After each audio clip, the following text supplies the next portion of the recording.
Esse é o nosso tema, Jesus voltará. Quantos estão esperando Jesus? Quantos estão aguardando a vinda de Jesus? Olha o que a palavra de Deus diz em Mateus 24, 44. Diz assim: por isso estáis vós apercebidos também, porque o Filho do Homem há de vir a hora em que não penseis. Na hora que você estiver talvez até despercebido, na hora que você talvez estiver nos cuidados dessa vida, nos afazeres dessa vida, possivelmente Jesus voltará para buscar a sua igreja. Eu fico pensando que esse é o tipo de mensagem que às vezes nós vamos ter que pensar se é para chorar ou se é para sorrir. E eu vou até te explicar o motivo por que eu estou falando isso. É que por muitas vezes nós estamos tão apegados com as coisas desse mundo, muitas e muitas vezes nós estamos assim tão agarrados com as coisas desse mundo, e nós esquecemos que nós estamos aqui só de passagem. É incrível como às vezes nós estamos tão apegados com esse mundo, que nós nos esquecemos dessa grande verdade, que nós só estamos aqui nessa terra só de passagem. Você está aqui só passando uns dias, e eu quero assim te levar a entender isso. Eu quero te levar a entender isso. Por isso eu creio que é necessário que às vezes a gente possa passar palavras como essa, que vai muitas vezes relembrar a nós essa grande verdade, que Jesus voltará para buscar a sua noiva, a sua igreja. Nós precisamos estar olhando com esses olhos espirituais, vendo aquilo que Jesus tem reservado para cada um de nós. Preste bem atenção nisso. Deus tem assim algo nesses dias para relembrar a nós. É justamente esse entendimento da volta de Jesus. Nós precisamos às vezes parar, como filhos de Deus, nós precisamos às vezes sermos chacoalhados, talvez assim sermos impactados com revelações, com palavras de promessas que Deus tem para nós. Por que nós precisamos às vezes ser chacoalhados? Porque nós temos a tendência natural, isso é natural do homem, esse é algo que está em nós, essa é uma natureza humana, de nós nos apegarmos com aquilo que é palpável, que é tocável, aquilo que a gente consegue ver, enxergar, o natural, e nós às vezes nos apegamos com essas coisas, e esquecemos daquilo que realmente o Senhor tem para nós. Você entende porque às vezes Deus, Ele abomina a idolatria? Às vezes nós pensamos que a idolatria é só um ídolo, que às vezes está ali, que a pessoa tem colocado em algum lugar. Mas idolatria é muito mais do que isso. Idolatria, na verdade, é o apego com aquilo que se toca e que se vê. Às vezes nós estamos, como ser humano, idolatrando coisas. Nós temos essa natureza em nós, que às vezes nós nos apegamos tanto a essas coisas da terra, que às vezes estamos idolatrando isso. Por exemplo, às vezes nós estamos idolatrando, tá? Quase não sai, idolatrando o dinheiro. Às vezes nós estamos tão apegados àquilo que nós temos. Olha como isso é incrível. Às vezes nós estamos idolatrando os nossos bens, aquilo que conquistamos, aquilo que às vezes ganhamos até com suor do nosso esforço, e às vezes achamos que isso vai ficar para a eternidade.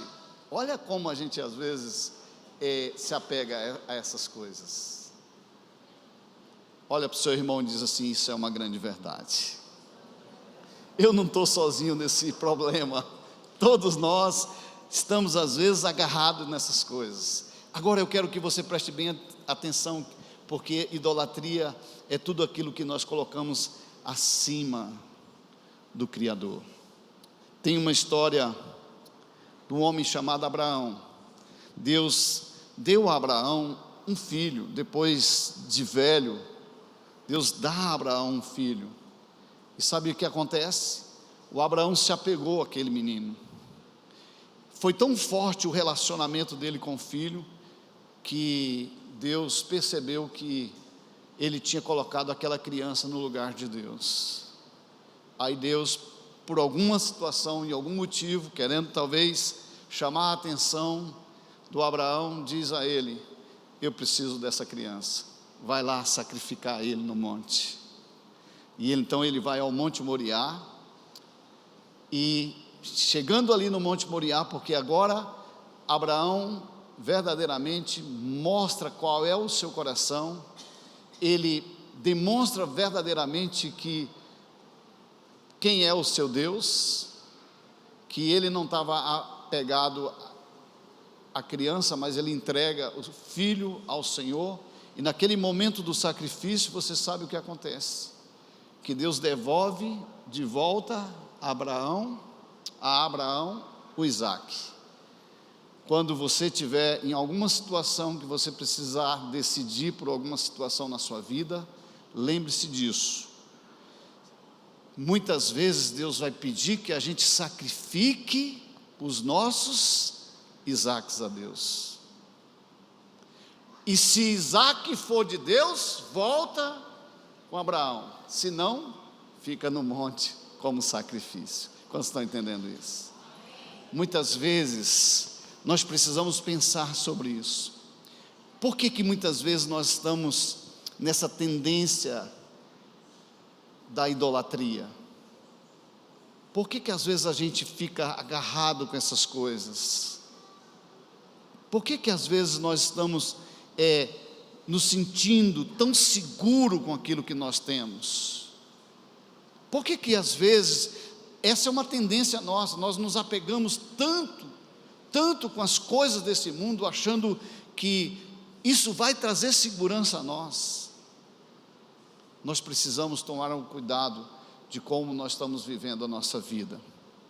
Se de vez em quando a gente não receber talvez uma mensagem, uma palavra de Deus, trazendo ao nosso coração, talvez dizendo: ei, alô, olha, preste atenção nisso, a sua vida não é desse mundo, você não faz parte desse mundo, talvez uma advertência. Às vezes nós precisamos receber esse entendimento espiritual para a nossa vida, para que a gente possa entender que nós não somos dessa terra, porque às vezes nós estamos muito apegados a ela. Incrível, se de vez em quando a gente receber palavras de advertência de Deus, talvez isso vai nos ajudar muito. Por quê?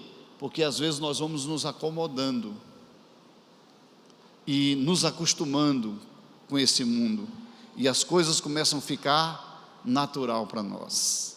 Sabe, aquelas coisas que às vezes a gente já não se acostumou tanto com elas, que aquilo já não faz diferença para nós. A gente tem que tomar muito cuidado com essas coisas. O mundo parece que começa a ficar interessante para nós. Eu, ao viajar agora esses dias, a gente parece que amplia mais assim a visão da gente para ver as coisas como o mundo está. E gente, vou falar uma coisa para vocês: esse mundo qual nós estamos está perdido, e nós precisamos de colocar cada dia mais a nossa vida em Deus, para que nós possamos não ser contaminado com o mundo, mas sermos sal sobre a terra. Esse é o nosso chamado. Esse é o meu e o seu chamado. Olha o que diz Filipenses 3:20. Para que você já comece a pensar que a sua cidade aqui, ela é temporária. Porque a cidade eterna, a cidade o qual Deus está construindo para mim e para você, ela não é dessa terra. Quantos estão comigo aqui? É por isso que eu falei que esse tipo de mensagem, a gente não sabe se a gente chora ou se a gente vai sorrir. Porque é uma mensagem para balançar você. Porque diz assim a palavra em Filipenses 3:20, mas a nossa cidade está nos céus. Olha para o seu irmão e diga para ele assim: você não é dessa terra, mas você também não é um extraterrestre. Você é um ser humano, cheio de vontade, de sonhos, de desejos. Deus não está contra nada disso, gente. Pelo contrário. Mas a gente precisa saber, de fato, de verdade, que a nossa cidade está nos céus, donde também esperamos o Salvador, o Senhor Jesus Cristo. A sua cidade, ela está sendo construída, a morada eterna está sendo construído. Quantos estão comigo aqui? Isso é uma verdade que a gente precisa colocar dentro do nosso coração. Como você fica quando se depara com versículos como esse, na sua concepção? Como você avalia isso? Deus, Ele criou o ser humano, e principalmente depois que o ser humano caiu, para ele querer ficar nesse mundo. Deus, Ele fez o homem para conquistar, para restaurar, porém, nós não temos uma morada segura aqui. Nós, quantos tivermos aqui nessa terra, estamos só de passagem. Nós precisamos entender isso. Se nós já entendemos isso, essa é uma tendência natural do homem, nos apegarmos a essa terra. Nós temos essa tendência, e eu estou passando esse entendimento para você. Não é dizendo para você que você não deve ter pensamento de conquista, de restauração, para que você não ache que você tem que ser uma pessoa alienada. Pelo contrário, eu estou dizendo que você, enquanto está nessa terra, precisa cumprir propósitos, o qual o Senhor tem como chamado para você. Porém, nós precisamos entender isso. Deus quer que a gente sonhe, Deus quer que a gente projete, que a gente possa planejar a nossa vida. Eu estou gerando projetos para anos. Se alguém perguntar para mim, quais são os seus projetos? Eu tenho projetos para 10, 15, 20, 30 anos. Mas eu tenho convicção no meu coração, que se Deus me chamar hoje, se Deus voltar ou me chamar hoje, eu preciso estar preparado. Essa é uma verdade que precisa ser construída dentro do seu coração. Deus quer que a gente possa viver bem, cuidar de nossa vida, da nossa família. Esse é o desejo do coração de Deus. Jeremias, ele escreve uma carta para os cativos que estavam em Babilônia, e essa carta tem um teor muito importante. Olha o que diz a carta que Jeremias está escrevendo, Jeremias 29, de 4 a 7. Ele diz assim: assim diz o Senhor dos Exércitos, o Deus de Israel, a todos os que foram transportados, que eu fiz transportar de Jerusalém para a Babilônia. Ele diz assim: olha, edificai casas, habitai-as, plantai jardins, comei o seu fruto, tomai mulheres e gerai filhos e filhas. Tomai mulheres para vós, filhos, e dai das vossas filhas a maridos, para que tenham filhos e filhas, multiplicai-vos ali, e não vos diminueis, procurai a paz da cidade, para onde vos fiz transportar, e orai por ela ao Senhor, porque na sua paz vós tereis paz. Por que Jeremias está escrevendo isso para aquele povo que estava em terra estranha?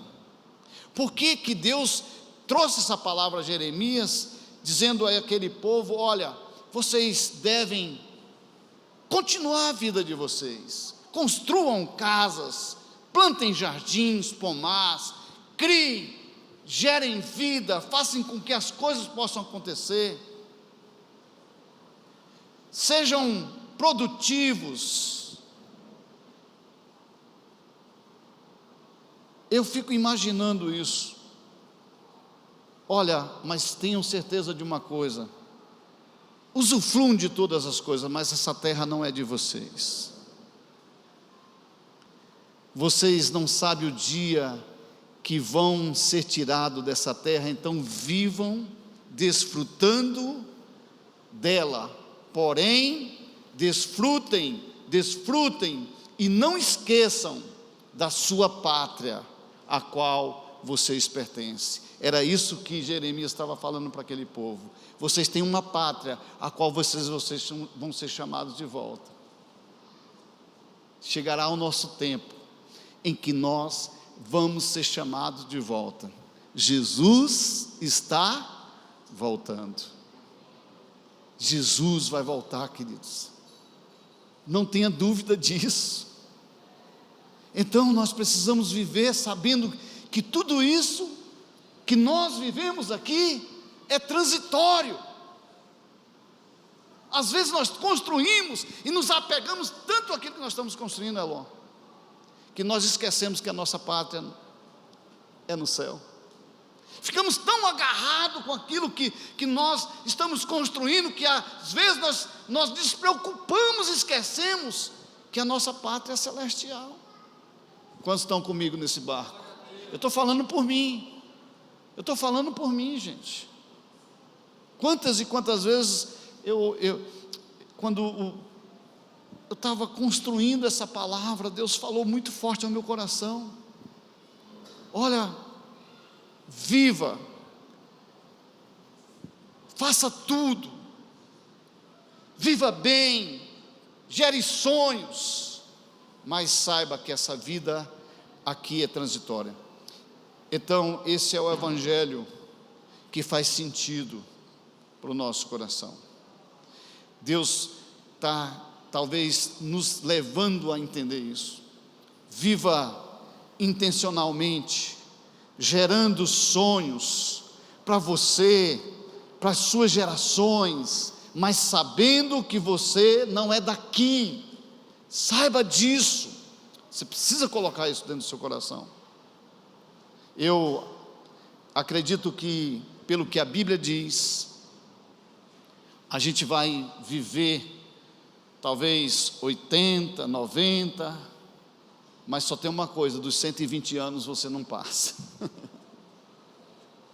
E depois disso, e depois dos 120 anos, aí que vai começar a vida.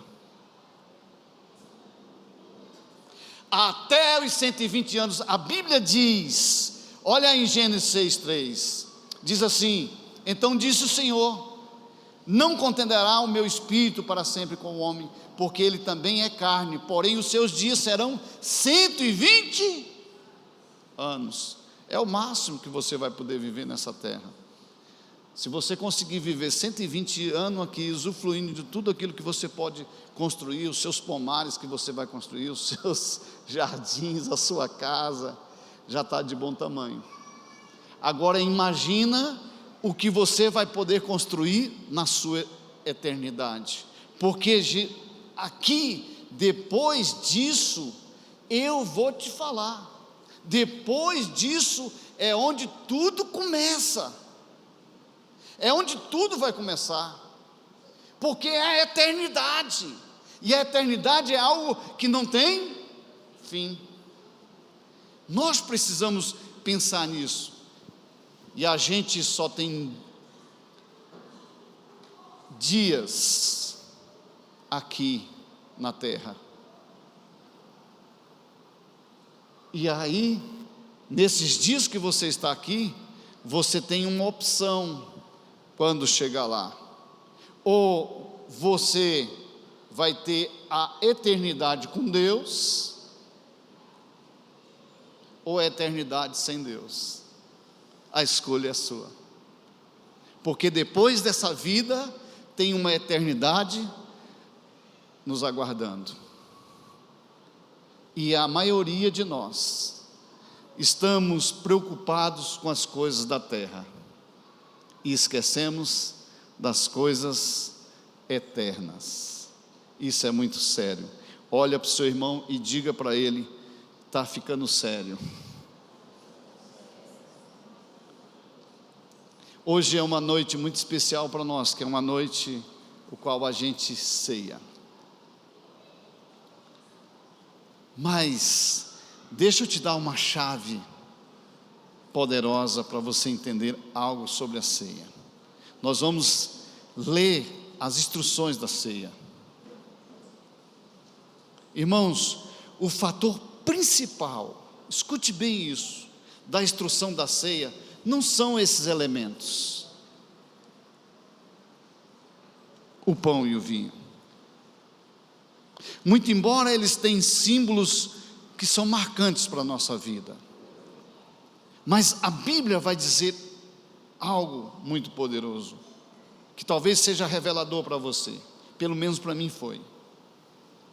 Vamos ler para entender o fator principal, porque que Jesus, antes de voltar para os céus, ele institui a ceia e ele estabelece isso.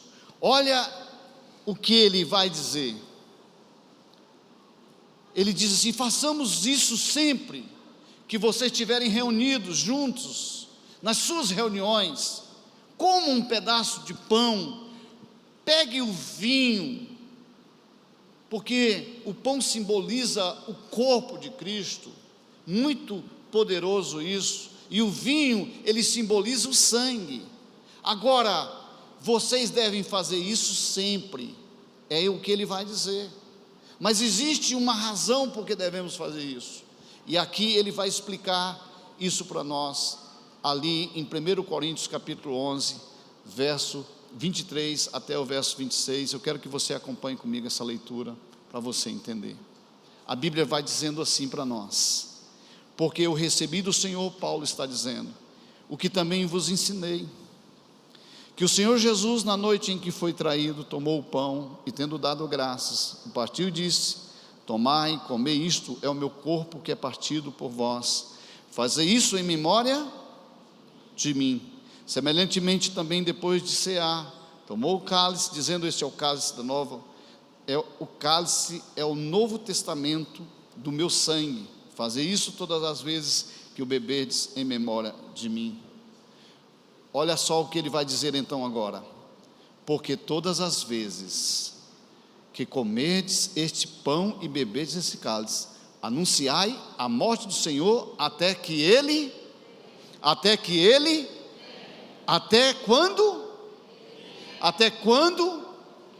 Até que ele venha.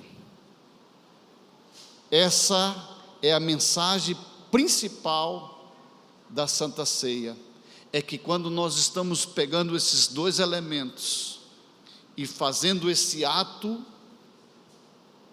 de fé, nós estamos dizendo: ei, a minha memória está sendo refrescada, eu estou esperando alguém muito poderoso que virá me buscar, porque todas as vezes que nós estamos fazendo isso, Jesus está dizendo assim: façamos isso sempre.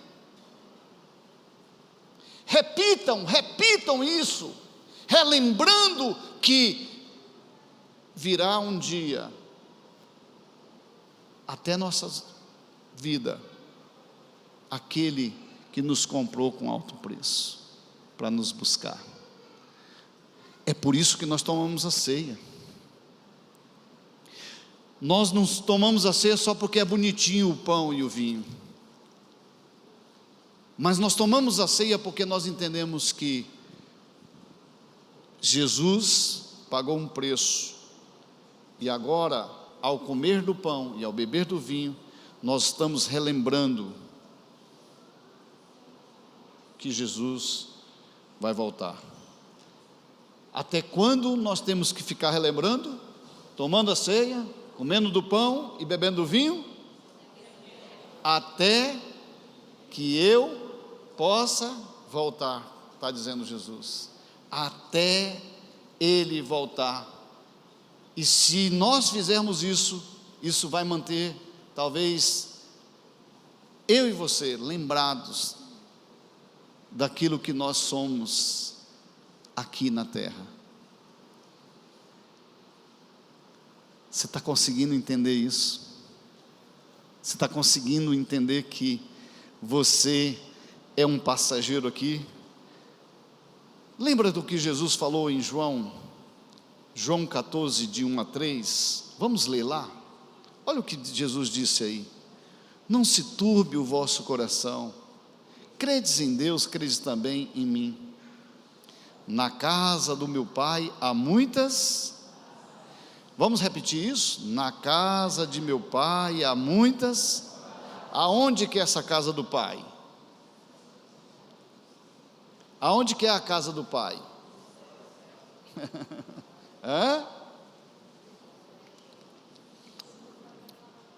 O lugar onde está sendo reservado, preparado para você morar.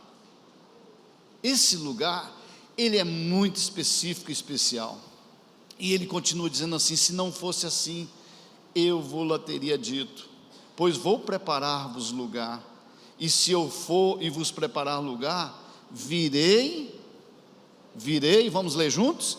Virei outra vez, e vos levarei para mim mesmo, para que onde eu estiver, estejais vós também. Por que Jesus se preocupou em dizer isso? Para nos lembrar, não se apegue demais nessa terra. Foi só para isso, para dizer a você: olha, fica tranquilo, não se apegue demais nessa terra, porque você tem uma morada celestial, e está sendo preparado um lugar muito especial para você. Meu Deus do céu, é algo que nós precisamos entender. Vivam, planejem, sonhem, desfrutem, mas sempre com esse entendimento: eu tenho uma morada eterna.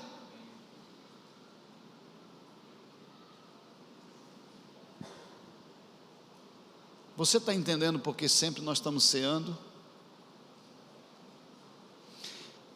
Não tem uma data específica. A gente aqui faz uma vez por mês, por questão de organização, mas seria bom que se você pudesse fazer toda semana, relembrando, fazendo um check-up, talvez diário. Por que a gente tem que trabalhar muito essas coisas de check-up todos os dias na nossa vida?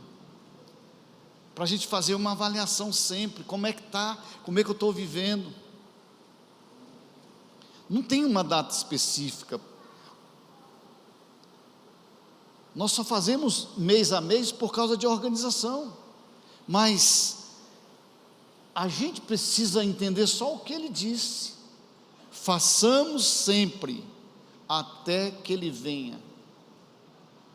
Ele não tem uma data específica, mas ele dá uma ordem: olha, façam isso. Ele não diz a data que você tem que fazer, se é todo dia, mas ele diz assim: olha, façam com esse entendimento, para ficar relembrando, para a gente poder ficar entendendo. Tem gente que fica com o coração na mão quando nós falamos sobre arrebatamento da igreja. Até parece que a nossa vida está presa aqui na terra. Será que Qual é o desejo maior que você está tendo? O Paulo disse um dia, para mim, já faz sentido. Eu prefiro estar no céu com Jesus, porque essa terra está corrompida, mas eu posso ficar aqui. Talvez o nosso desejo ainda está sendo muito mais na terra do que nos céus. A gente precisa entender isso. Eu quero que você entenda que a nossa morada é eterna. Quero que você abra comigo em 1 Tessalonicenses capítulo 5, verso de 1 a 11, se você puder, ou olhe aqui no telão. Olha o que a Bíblia vai dizer aí para nós. Mas, irmãos, acerca dos tempos e das estações, não necessitais de que se vos escreva, porque vós mesmos sabeis muito bem que o dia do Senhor virá como um ladrão de noite. Pois que quando disserem a paz e segurança, então lhes sobrevirá repentina destruição, como as dores de parto, aquela que está grávida, e de modo nenhum escaparão. Mas vós, irmãos, já não estáis em trevas, para que aquele dia vos surpreenda como um ladrão, porque todos vós sois filhos da luz e filhos do dia. Nós não somos da noite, nem das trevas. Não durmamos, pois como os demais, mas vigiemos e sejamos sóbrios, porque os que dormem, dormem de noite, e os que se embebedam, embebedam-se de noite. Mas nós que somos do dia, sejamos sóbrios, vestindo-nos da couraça da fé e do amor, e tendo por capacete a esperança da salvação, porque Deus não nos destinou para a ira, mas para a aquisição da salvação, para o nosso Senhor Jesus Cristo, que morreu por nós, para que, quer vigiemos, quer durmamos, vivamos juntamente com Ele, pelo que exortai-vos uns aos outros e edificai-vos uns aos outros, como também o fazeis. Sabe por que Paulo falou aqui? Se você vai participar do arrebatamento, ou seja, Jesus vai te levar, talvez antes de você passar pela morte, porque tem aqueles que estão vigilantes, aguardando a vinda de Jesus, e tem aqueles que já dormem, aqueles que já morreram.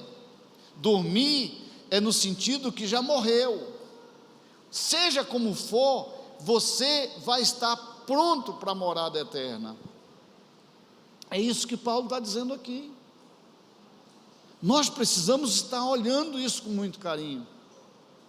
Sabe, queridos, nós estamos num tempo em que nós precisamos despertar dentro do nosso coração esse sentimento pelas coisas espirituais. É por isso que nós nos apegamos tanto às coisas espirituais, buscando muito a presença de Deus, enchendo o nosso coração de esperança.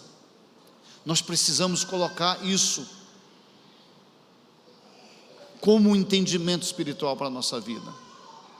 Eu quero fechar dizendo a você a importância de vigilância, o quão é importante enquanto estamos vivos. Eu quero deixar uma pergunta para você: você está preparado para o arrebatamento? Você está preparado se Jesus hoje vier te buscar?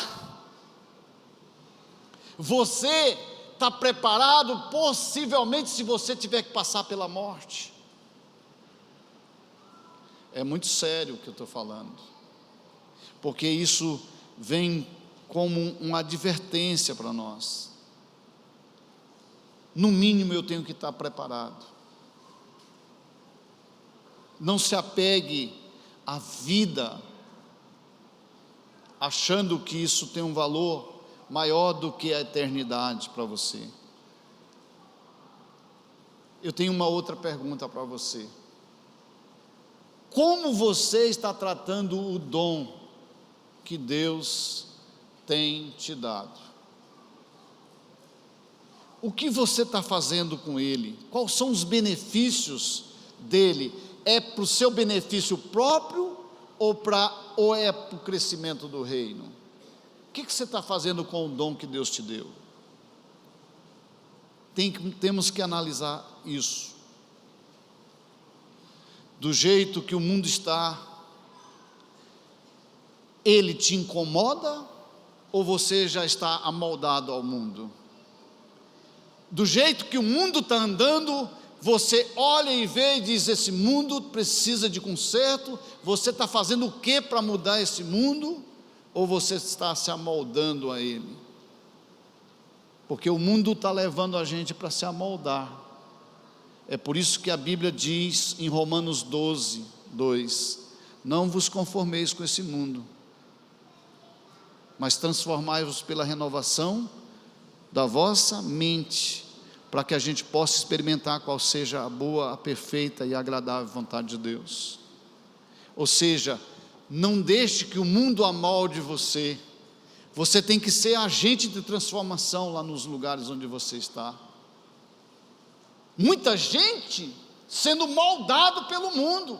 Aí hoje, dentro da igreja já está existindo isso, já entrou. A gente não pode nem apertar muito, porque se apertar, já dá problema. Não, as verdades da Bíblia precisam ser ditas, e toda a verdade, quando ela é construída dentro daquilo que é a palavra de Deus, ela pode ser dita, e a Bíblia diz que essas são as verdades. Você está entendendo que eu não estou dizendo para você ser um extraterrestre? Que enquanto você está aqui na terra, você pode sonhar, construir, talvez planejar.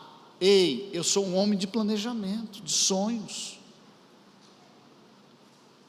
Só que eu entendo muito forte no meu coração: nada daquilo que está construído aqui na terra vai estar lá no céu comigo. Eu nunca vi, pode ser que um doido uma hora apareça com isso aí, levando uma retroescavadeira lá para o cemitério, para abrir um buraco bem grande para jogar os seus bens lá dentro. Alguém já viu isso? Alguém já viu isso? Eu nunca vi. Pode ser que uma hora um louco resolva fazer isso, mas o mínimo que vai acontecer é ficar dentro do buraco, porque na eternidade não tem sentido nada disso. Quantos estão comigo? É muito sério. Olha para o seu irmão assim e diz: é muito sério. Então, queridos, deixa eu falar uma coisa para você. Vamos aprender a viver nessa terra, né, Joélia? Vamos aprender a viver nessa terra, Joélia. Vamos aprender a viver nessa terra como Deus quer que a gente viva. Vamos aprender nessa terra como o Senhor quer que a gente viva. Vamos pensar, olhe para o seu coração, pergunte se você está preparado. Se Jesus voltar hoje, você está preparado? Meu Deus do céu, isso é muito sério, gente. Sabe que naquela época, lá no tempo de Noé, Noé foi estabelecido, né? Deus diz para ele: Noé, construa uma arca. E o Noé começou a construir uma arca. E o projeto era salvação para aqueles que quisessem entrar dentro da arca. E o Noé começa a falar para um e para outro: olha, vai chover, vai ter um dilúvio, vai acontecer assim. Sabe que as pessoas estavam chamando Noé de louco. Pastor Fábio, o senhor está louco, falando numa época dessa, onde o povo quer palavra de motivação, que vai acontecer coisas poderosas, falar que Jesus vai voltar. Ei, a Bíblia está dizendo isso. Eu posso dizer para você: não se apegue a essa terra. Essa é a palavra que eu tenho para você hoje. Quarta-feira vai ter uma palavra de ativação profética. Aí vai ter sapatinho de fogo, vai ter avivamento, né? Vai ter tudo. Mas essa que Deus colocou hoje, não tenha dúvida, é te preparando. Porque se tu vai para o sapatinho de fogo, primeiro tu tem... porque avivamento, gente, não é movimentação. Avivamento é conteúdo de transformação por dentro. Vamos cear, né? E relembrar que Jesus vai voltar. Há uma morada garantida para você. Você entende isso? Gente, vamos ficar em pé? Deixa eu fazer uma pergunta aqui. Todos que estão aqui hoje, isso é uma pergunta séria. Todos que estão aqui hoje, já têm certeza dessa morada eterna? Já entregaram a sua vida para Jesus? Já reconheceram que Ele é o teu Senhor? E que Ele foi na frente preparar um lugar e que Ele voltará para buscar a igreja? Você tem convicção e certeza disso no seu coração? Porque a Bíblia diz que aqueles que vão morar no céu são aqueles que receberem Jesus como Senhor da sua vida. E ter Jesus como Senhor não é ter só um título que você se tornou membro de uma igreja. É muito mais do que isso. Ser membro de uma igreja é fácil. Se tornar filho de Deus, para obedecer os mandamentos do Senhor, é mais profundo.